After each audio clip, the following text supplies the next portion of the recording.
All right, everyone. Thanks for joining today for our webinar around online privacy, security, and seamless patient experiences. So, the fact of the matter is that today, patients and members are like consumers. Oftentimes, they have a choice as far as which healthcare provider that they choose to do business with.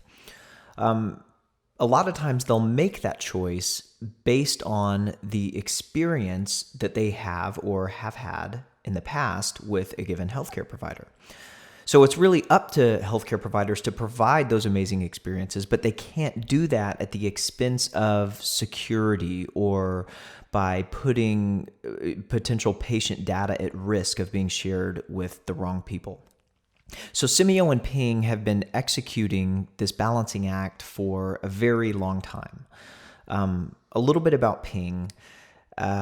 Ping serves 7 of the 9 largest healthcare companies in the world. Ping has products from multi-factor authentication to SSO. It provides secure user stores and ways of storing and managing patient data, dynamic authorization, and much more. And what all that means is that patient data is protected, right? It makes it seamless and secure for patients to get access to their data and for providers to get access to patient data while securing that data and while meeting regulatory requirements that are specific to the healthcare industry. So we're really excited today to have 2 speakers, one from Simeo and one from Ping, who I'll quickly introduce. First, we have Babar Amin from Ping Identity's CTO office, and he's worked with hundreds of different enterprises around their identity and access management solutions, as well as many, many healthcare companies implementing the types of solutions that we've been talking about today. So he's here to share his experience. And we also have Balraj Dhillon, who leads technology and implementation at Simeo, and also has extensive experience implementing identity and Ping Identity specifically for a great number of healthcare organizations. So that's a little bit about our speakers, and with no further ado, I will go ahead and pass things off to Babar Amin. Babar, over to you. Thank you. Folks, this is Babar Amin. Like Doug said, we're going to be talking about healthcare, privacy, security, and regulations in how identity can play a role in this space. So, at Ping, we strive to make the overall experience of consumer identity better, right? And we normally do that in the 3 areas, which is making the experience better, which means that the experience customers and consumers have with the services they are interacting with, that experience is, for lack of a better word, delightful. Another way to say that is that it's more streamlined, it's frustration-free, and security is not front and center, but hidden away and behind the covers.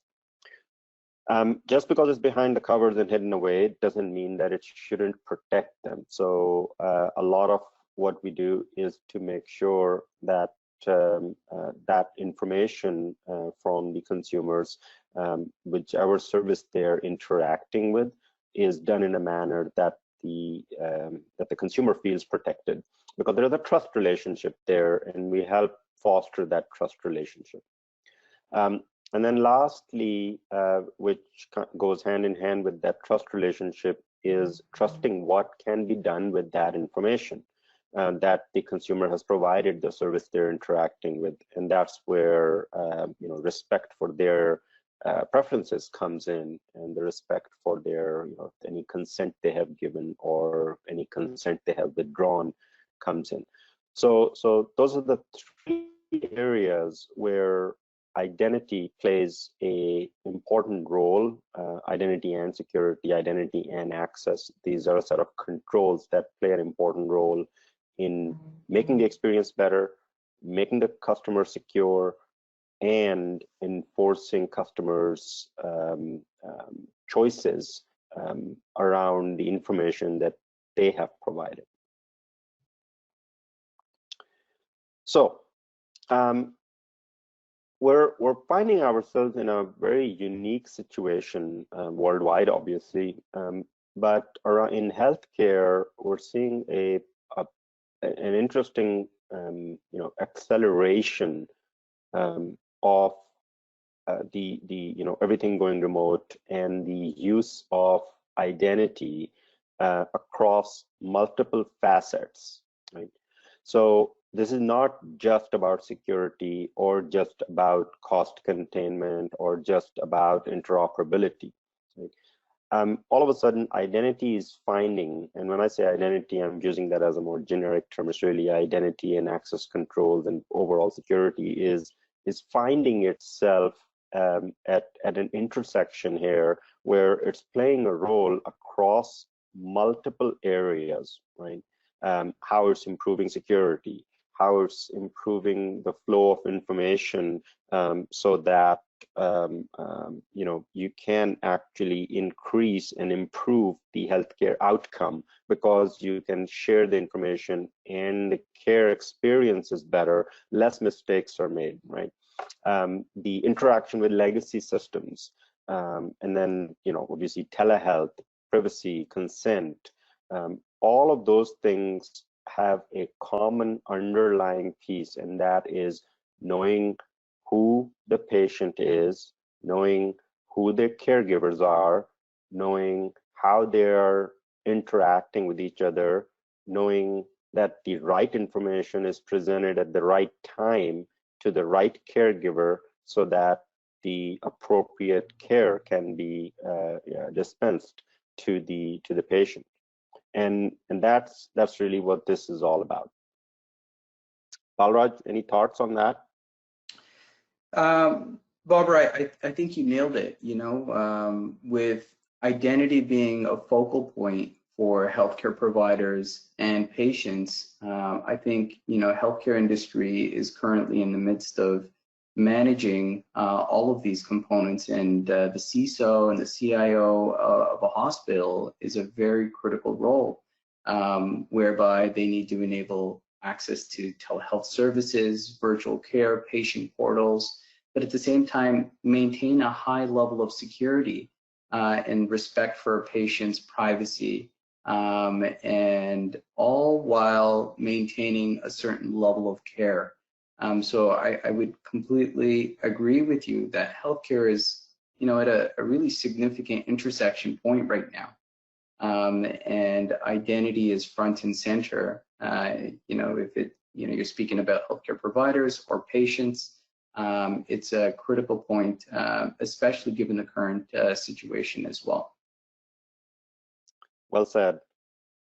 Which takes us to, we're only going to be able to focus on two areas today. So there's actually a third area here, which is focusing on the, kind of the intersection where pairs come into the mix. But today we are going to focus our conversation around, patients and around the healthcare providers or the provider organization. That can be an individual, that can be a organization, that can be an HMO, that can be a provincial level offering. So those are the two areas we're just going to focus on today. So with that, let's start with patients.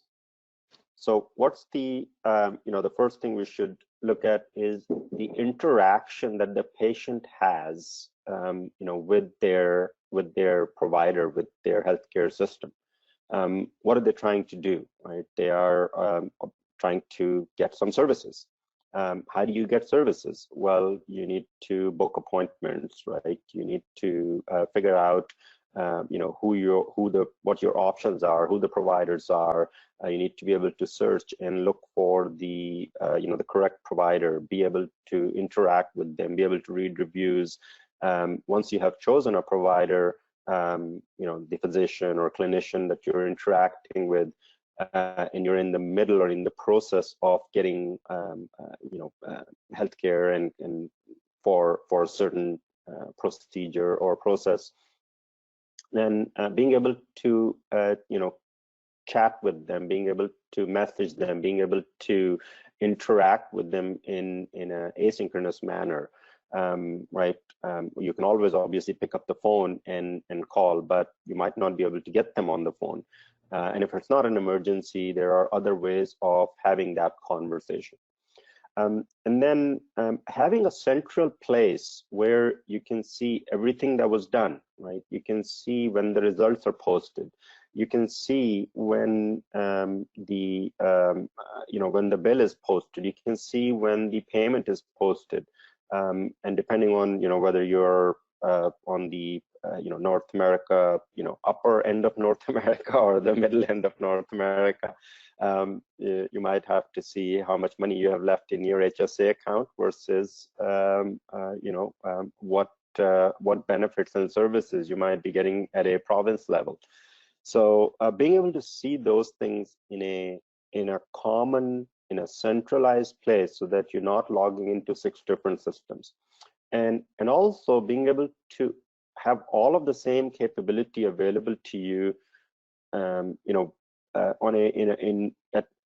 various places or in different modalities, right? So you can use your tablet, you can use your phone, you can use the app there, you can use a web browser, and be able to see the same information, so that when you are out and about and the physician calls you to discuss the test results that were posted, you can both see at the same time, right?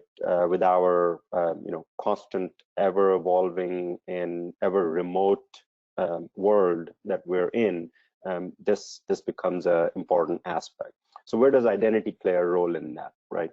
So obviously, if you're going to interact with these systems, you need to register, which means that you need to be able to verify who you are. So remotely verifying somebody and making sure that they are who they are, being able to make sure that there is no synthetic identity that is being created for synthetic identity fraud or insurance fraud or anything else like that, that becomes very important. Once you have gone through the registration, being able to make sure that during the interaction you have the right person that you're talking to or you're showing the information to, because this is pretty sensitive information, or can be very sensitive information about somebody's health record, about their PII.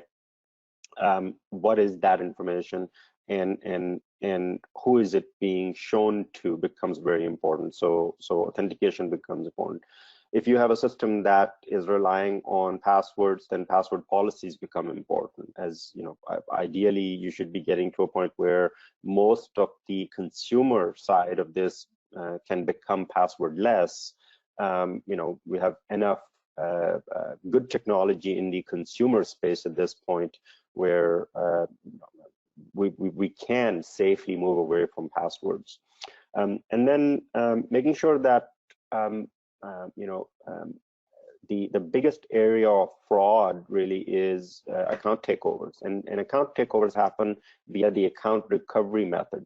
So closing that loop to make sure that if somebody is pretending, or they have a legitimate lost account or frozen account or locked account, like being able to differentiate between them. Those are the areas where having good identity and access controls in place help you provide a experience that is not only seamless across multiple modalities, but also makes the patient feel that they don't have to worry about their information, that it is secure, and that if for some reason they do get locked out, only them, that person, and only that person is going to be able to recover that information.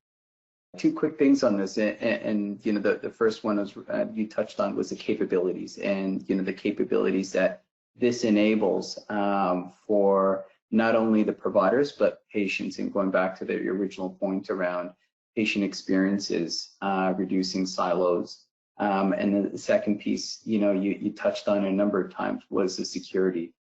Implementing and working with our healthcare partners, these have been the two key themes when it comes to enabling patient access to electronic health information. No, thank you. Good insight there. That takes us to the next area of, so you've registered, you've made your appointment, now what? More and more we're seeing a need for contactless check-in, right? So what is the most important thing when you're checking in? Well, being able to notify the physician or the provider that you're there, and then, you know, we all have to fill a little bit of form out, make sure all the paperwork is done, make sure your health insurance and other information that is required is up to date and present. Make sure you're, you know, signed off on if you've gotten new allergies all of a sudden, or figured out that you're allergic to certain medication. You know, make sure that that information is up to date. So all of that is normally done, you know, either via filling a form or answering questions in person. So why do you need to do that, right? Make that experience contactless, right? Make sure that you can go, you know, inside in your app on the phone, or, you know, as you get there, maybe on a tablet, or where you can just check in and say, hey, I'm checked in, and fill in the form, and you're done, right? We see you know, we can order food from an app and have it delivered, but we still have to talk to somebody to check in at a doctor's office. I mean, it's not necessary. So what is the identity's role in there, right? So just like I said, being able to sign in to make sure the correct person is there, being able to see, you know, what the wait times are, so you don't have to wait in a crowded room if you don't want to, if you don't feel comfortable. Leveraging technology like geolocation to see if the patient is there, and giving him an appropriate time, and maybe doing some of the stuff automatically, maybe doing some push notification. All of those things are possible because you have the appropriate controls in place. You can understand who the device is, you can see the binding between the device and the user, and you can see that it's the person behind that device is the person that is your patient. That takes us to further remote. So you see where we are. We started with a check-in, we did remote check-in. Well, we started with registration, we did remote check-in. Now we're going to go even further out remote.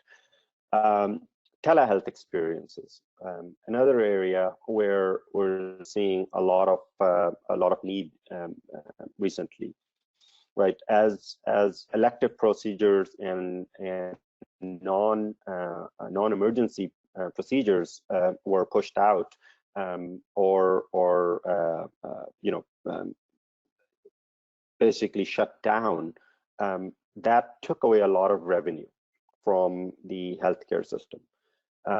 But it's not just about the revenue side, it's also that, you know, if I have a cold, or if I have, you know, a non-emergency process that I just want to talk to, you know, if I have an eye infection, or why do I need to go in? Why can't I have this conversation with my physician over, you know, a video call, right? We now have happy hours over video calls, and yet we are struggling to do telemedicine over video calls. So being able to have that experience is important. Now, where identity comes into play is that there are unique security challenges associated with that. Some of them are, you know, does the physician have the ability to practice medicine in that area? Being able to register in a portal so that, you know, your traditional medical provider might not have the ability to provide telecare, so they might have to register with the portal that enables them to do that. So, you know, who you are, where you are, your location, would be required to connect you with the correct physician who has the ability to practice medicine in the jurisdiction and is licensed in that jurisdiction. Being able to take that, you know, the record of that, the transcript, the record of that call and of that video, and tying it directly to your health record, and saving a copy there, right? That would be great. In fact, that will reduce a lot of mistakes also, because guess what? There is no transcribing happening anymore. There's no note taking. It's all recorded. So that makes it even better. And that's where identity can play a role, because it can tie end to end. It can tie the user, the patient, the video feed, the credentialing system and the EMR systems where all of this information can then be kept, and then obviously billing and all that stuff. So, and then lastly, delegation of care. This is a very important and major area from a healthcare, from a privacy, from a regulation perspective.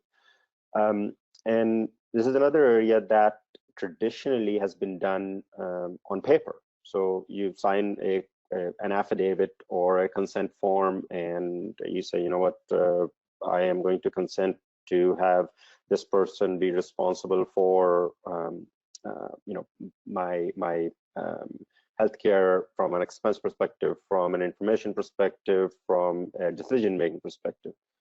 And that has worked okay, but in an electronic world, you need to be able to do that electronically. But that also actually gives us very new and interesting opportunities to make this system better, because now you can granularly share at a very granular level, share what information is available and what information you're delegating to whom. So imagine that you want to share your blood result with, say, a company that you want to share that information that is doing aging result testing or aging testing. Instead of doing a blood draw, you can share just your blood result without having to share the rest of your EMR, right? That kind of opportunity did not exist in the past. So this is not just about regulation, but it actually allows for more scenarios and a better overall system, and less replication of the same test results and the same procedures and the same processes over and over again. So it's a health saving, it's a cost saving to the overall system, yet a better experience. And that's where the role of identity comes in, because now you can share at an attribute level, right? It is not just a role based, it is not just a paper based, but you can share at a very granular level, and you can have built-in expiration on it that grant or that delegation expires automatically, rather than having to go back and expressly sign something like we used to do in the past. So all good things from that perspective. Barbara, just on this one, I would imagine we could have an entire webinar just on delegation of care. The way that identity is evolving, part and parcel of that is around, the ability for a user to manage their data and how that data is accessed, consumed, either by a healthcare provider, a third-party application, and how they can enable some of their family to better care for them. And I always go back to examples of, taking care of elderly parents or, folks in your family. How do you get access to that? I know, one of the examples that, we've started to discuss in some of our implementations is around how do you manage a parent and child relationship for immunizations, things like that. So there's a lot to unpack here, and it's actually really interesting as it pertains to identity. I love how, using, for instance, ping data governance and implementing that for applications and how they can consume scopes and how they can expire consent directives. But there's also a really important perspective here is around, as a patient, I may not know that I could be putting myself at risk by limiting exposure to health records in an emergency scenario. So one of the implementations that we're working on with one of our partners is around how does a healthcare provider break the glass? How do they, in fact, get that access, even though someone has created a consent directive? So there's a lot of privacy pieces that you need to peel back here. And like I said, I think, the consent delegation of care is an area that is really growing in healthcare. So true, so true. The break glass is actually very important and very important in healthcare, right? Because what you don't want to do is to impact quality of care just because somebody doesn't have access, right? So being able to audit and move forward and then deal with that at a later time, but having a path and an audit chain to look at is definitely very important. Absolutely. So that takes us to the, remember we said we're going to just talk about two things today, so the patient side and the provider side. So let's look at the provider side real quick. Some things are very similar, right? So we talked about the patient portal. Now we can look at the provider portal. So what's the provider portal? The provider portal can take multiple, different views. It can be the area where your providers interact with their their EMR systems or their healthcare repositories or their prescription repositories. It's where they can put in notes. It's where they can message you back and forth as a patient. So it can take different angles, and depending on the healthcare organization, it can have different functionality. But one thing that is, and that should be important there, is how easy it is for your provider, and now by this time I'm meaning the individual provider, the physician, the clinician, the lab technician, to interact with it, right? These folks are very, very busy, right? These folks are also, they don't need to become an expert in security. They don't need to become an expert in technical, usage of the different applications, right? They are there to provide care, and that's what their focus is, from start of day till the time, their head hits their pillow. So make it easy for them, right? So the same things that we talked about earlier apply here, but with a unique twist. And that unique twist is that here, proofing becomes even more important, right? You want to make sure that the person who's claiming they're a physician is credentialed properly. Not only are they credentialed to be a physician, they're credentialed to practice medicine in your locality before you give them access to a portal and give them access to patient information. So that's why I changed it from proofing to credentialing, and credentialing takes a much broader view. Once they're credentialed, making sure that it is the right physician, it is the right clinician who's accessing the information, who's accessing the system first of all, and then like Balraj was saying, tying that with the patient that they're trying to access information for.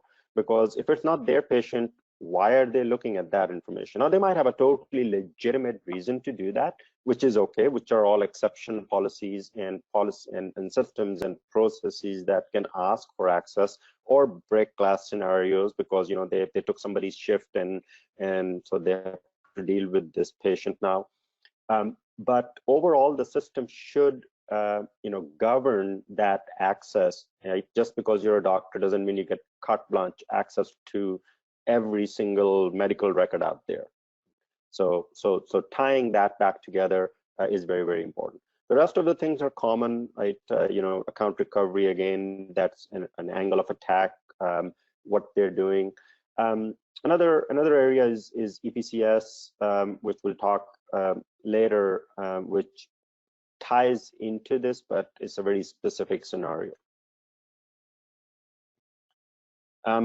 That takes us to what is the hospital administrators using, right? How are they getting access to resources, and how are they integrating their applications? So we've talked about it from a physician perspective, how they're interacting with the system. But remember, somebody has to put these systems together and build these systems so that they interact in an appropriate manner, in a manner that is standardized, and in a manner that is secure. So this is where the back office comes into the play. This is where making sure that as you integrate your internal applications with your billing systems, with your EMR systems, with your EHR systems, and with your administrative systems, with your repair system, for example, for equipment that a third party is coming in and accessing that equipment. Do they have access just to that equipment? Do they have access beyond that? This is where IoT comes into play. Is the data that each of your sensors or devices putting into the system, what is the authenticity of that data? Who touched that device? Was it updated appropriately? Was there something wrong with the device? So it's pushing, that you can't believe the information it's putting out. All of those, things, which is again another topic we can probably spend an hour just unpacking, that comes into play here. And where identity and access controls come in is three major areas. One is, again, the identification of the system, identification of who did what and when. So an immutable audit record of what is happening with the systems in play here, of the different pieces that interact. And the third is making sure that the systems are following well-known practices and standards, right? Do not develop your own authorization models. Do not come up with your own encryption. Do not come up with your own security profiles, right? There are experts, right? There are standards bodies who spent months putting these together. They're peer reviewed, and please use standardized authorization, standardized connection models to make these systems work together. And then the flip side of telehealth. So we talked about it. What does it mean for the patient? Well, what does it mean from the provider's point of view, right? So for the provider, this becomes even more critical, because now they have to figure out where the physician is, where the patient is, the integration that they need to build. Kind of going back to what we were just talking about with the EMR system, making sure that they can audit it, record it, and provide the best care. At the same time, they are taking physicians who are used to interacting in person, and now giving them a tablet and say, here, diagnose a person. So making them feel comfortable, right? There's already enough new technology and new processes in play, that what you don't want to do is to interject security as a hindrance in there. So it's very, very important that you make the process very seamless. Otherwise, what's going to happen is that they're going to bypass if you put some strange processes in place, and it will just cause inadvertent information leakage, or worse, some kind of a data breach. So telehealth becomes even more important from a provider perspective, because now there is they're granted access to these granting these commercial devices access to sensitive information. And then lastly, I want to ask Balraj to go over some case studies that Simio has been involved in the healthcare space, and kind of bring this home and connect how the stuff we just talked about, how these practices and these processes have made a real difference in real life scenarios. Balraj? So Babar, you're absolutely correct. I think the real goal of highlighting the case studies is to tie in everything that you've chatted about around patient and provider access, and how that enables a seamless experience for not only patients but providers as well. A little background on Simio: we're delivering identity solutions and implementing our IDaaS service and identity proofing solutions across multiple customers. And in this example, I'm going to talk about working with a healthcare organization that was looking to deliver virtual care tools. And so prior to the pandemic, that probably wasn't a key priority. COVID-19 really changed that, and the need for tools and instant access to test results became paramount. Deploying a solution that would enable a population of around 700,000 to access COVID-19 test results was the key challenge here, and delivering that in an expedited manner. We were able to deliver COVID-19 test results for this organization across their population in 18 days. And that was a massive achievement for our organization. And it really enabled this healthcare organization to link to their patient portal and deploy COVID-19 test results to their citizens. And so that included the registration, the identity proofing, the validation, and enabling these secure services, not only in English, but French as well. And this ties back to what Barbara talked about around a seamless registration process and ensuring that it's all secure. We've been live with this service for about 2 months now. And so citizens are able to obtain their test results in a secure manner, protecting their privacy, and they get it directly from the lab results for this health organization across mobile devices or their laptops. And patients now have the ability to obtain these test results in a safer and faster manner on their personal device. So they're not, they no longer need to go in, obtain their results. They can do it all digitally. And it also enables patients to take positive steps to limit their exposure to their family and to their community. So we were really excited about enabling this and making this happen from an identity perspective. Second case study that I'm going to talk about is more on the provider side and how we were able to work with a healthcare organization who was going through a modernization activity. And so they had a lot of outdated enterprise integration models. What they wanted to do was enable seamless access to healthcare provider assets, provider portals. And the challenge was, due to their legacy technology, updating that and accessing healthcare provider solutions was a challenging activity. As they went through their modernization roadmap, we worked with them in building out a modern identity protocol OAuth service that linked directly into their API gateway. And by doing that, we, came across some really unique scenarios. An example is one where Barbara touched on, where a healthcare provider could be working in multiple locations and, have multiple siloed applications and logins. And so enabling one seamless login was a very interesting task. Whereby each organization had a different type of authority model that we had to build out here as well. What we also found throughout this process was that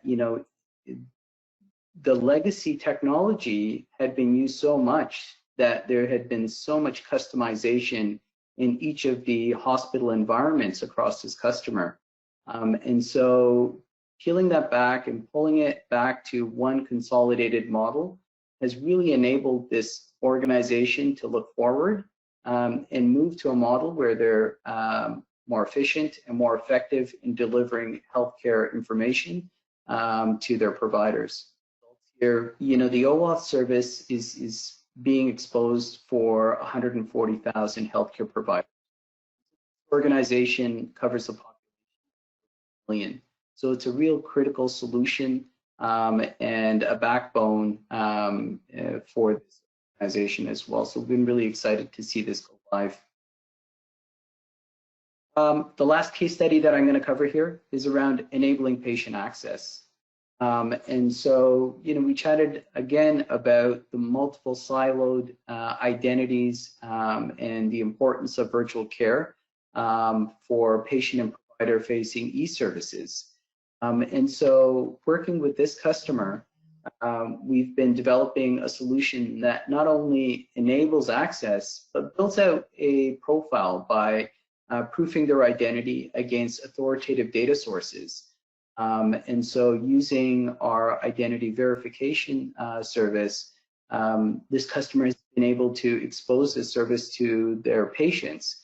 And so using services like Selfie and attesting some of the identity against foundational assets like driver's license has been really interesting, and it's been good to see this come together because it really ties in that security model and ensuring that the individual who is accessing this PHI is in fact that right individual who has access to that.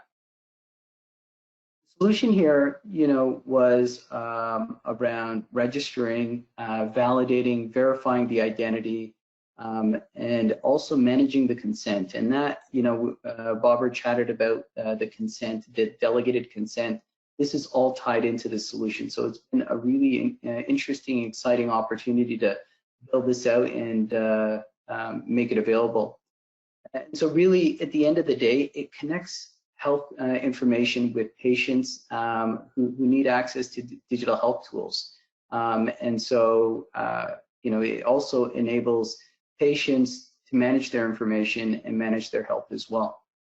So we chatted about, the ability to remove multiple logins, reducing information sharing obstacles. These have been the results, and this is what we're working towards. This is an initiative that we're actively working on. And so we're excited that it's going to create a standard and a consistent experience for patients as they're registering and accessing their services. The real interesting piece here, and we chatted about the consent stuff, is how patients will have the ability to manage their consent and delegate consent to a patient's circle of care. And it really will enhance the future of care delivery with this healthcare organization. So those, were the 3 case studies that I was going to cover. And, they really speak to, Barbara, your points that you kind of covered off in the beginning of the presentation. I'm going to continue here, and I think that wraps it up from our side. Balaraj, Babar, thank you both for that information. It was incredibly insightful. And it looks like we have a few questions here that I think we're going to have time to get to as well. So I will go ahead and start reading off some of these that I see. And as more come in, I'll read those off as well, or as many as we have time for. So the first question is, how prevalent is passwordless in healthcare? So it's not as prevalent yet. And like I mentioned earlier, I believe that it can be very prevalent on the consumer side for sure, because you could access your application, your healthcare app on your phone using Face ID or Touch ID or any of those things. It is on the provider side. There are some solutions out there using prox cards that at least in the US side, there is a whole concept of tap on, tap off, and so they're not having to type in their password. But I don't believe that it has gone beyond that point yet. So there's room for improvement. Thanks, Bobber. I appreciate that.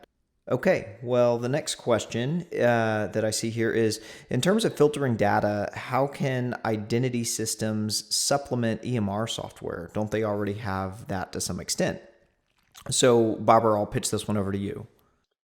They do that, right? EMR systems normally have their maintain consent within the system, but remember that it is very possible for a holistic picture or holistic view of caregiving that you could be getting information from not just your physician who has this EMR system, but you might be getting it from a different system also.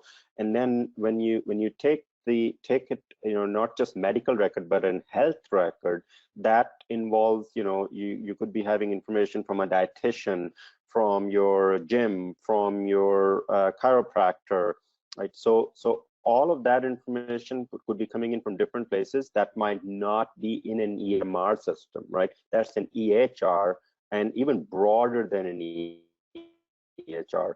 I gave an example of being able to share certain information with, say, a company that is doing analyses on using epigenetics and looking at life expectancy.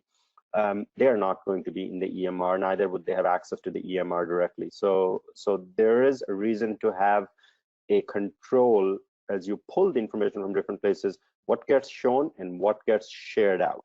Barbara, I'll just quickly add to that because, the example that we gave on the OAuth service was exactly that. How did we enable certain EMRs to have access to diagnostic imaging or blood or, doctor's notes, and how did we limit certain, EMRs and HIS systems? That was built into our OAuth service. So you're exactly right. Sometimes all of this information could be shared inadvertently. And so there are additional controls to limit that data. Okay, so the third question here is, does the system that accesses the EPC system have to be hospital managed?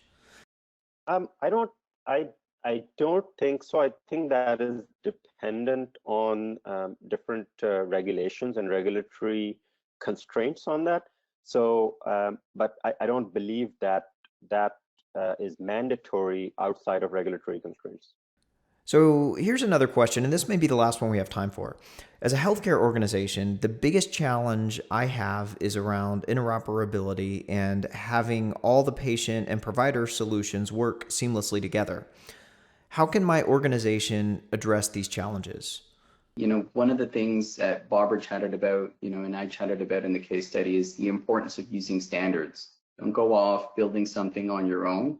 There's a lot of standards that exist. So leverage those standards, standards like OAuth, standards like FHIR interfaces. Those are, the key standards that an organization should be looking at when they're trying to solve interoperability issues. And once you look at those standards and say, hey, these are the standards that I'm going to work with, and do an inventory of, which solutions support it, which solutions do not, it really enables you to, pull together a modernization roadmap. Okay, thank you everyone for joining today and for asking your questions. I really appreciate your time. And if you have any questions, don't hesitate to follow up with Simeo or Ping Identity. We'd be happy to have further conversations around the topic. Thanks a lot, everyone. Have a great day.